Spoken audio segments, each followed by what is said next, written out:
Chris Dero, KTN News, Nairobi.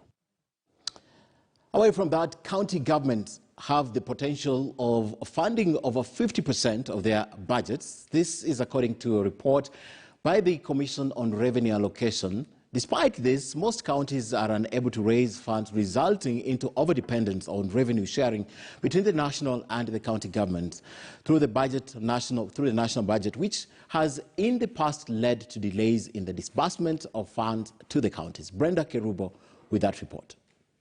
The report by the Commission on Revenue Allocation, CRA, points to a huge disparity between the on-source revenue collected by counties and vast revenue generation potential.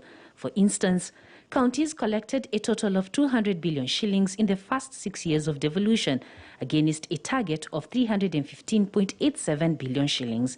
This means that counties collected an average of 33.4 billion shillings per year against an estimated annual potential of 180.7 billion shillings from 6 key revenue streams.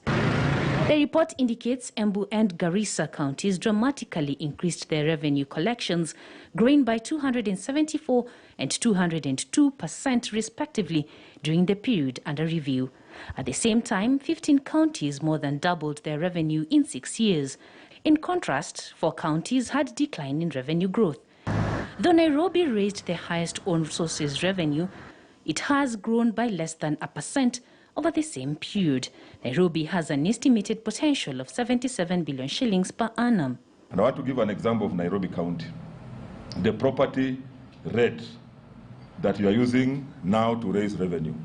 We are using legislation that was enacted in 1982.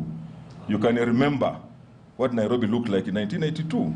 So that means the revenue, if Nairobi was to collect revenue based on the current rates and the growth of Nairobi, Mombasa, Nakuru, Eldoret, Nairobi will not need money from the national government. All counties raised less than 40% of the estimated revenue potential, except counties with game reserves. If we increased our own source revenues, we would have a buffer zone to take us to the next release of the equitable share. We are launching these 2 reports in the backdrop of a contracting fiscal envelope, compounded by spending pressure to contain the pandemic, stimulate the economy, and at the same time, start a program of much-needed fiscal consolidation. According to CRA, counties will have to invest in policy frameworks, administration practices, analysis, and forecasting to improve revenue collection. National Treasury is in the process of implementing the Presidential Directive on development of a single revenue collection system integrated with the national government systems to be used across all 47 counties to help address the challenges faced by counties in procuring individual revenue management systems. So if we can improve on-source revenue collection, that will minimize the acrimony that we see in the Senate in terms of getting a formula that will ensure that every county gets adequate money. The money is not enough, but at least get money that they can be able to do that. In contrast, counties have so far received over 2 trillion shillings since 2013 and are set to receive an additional 409 billion shillings in the upcoming budget, pushing the total revenue allocated to 2.5 trillion shillings. Brenda Kerubo, KTN News. All right, on that note, we take a short break, but when we come back, we have a story for you, and this is sad for the media fraternity.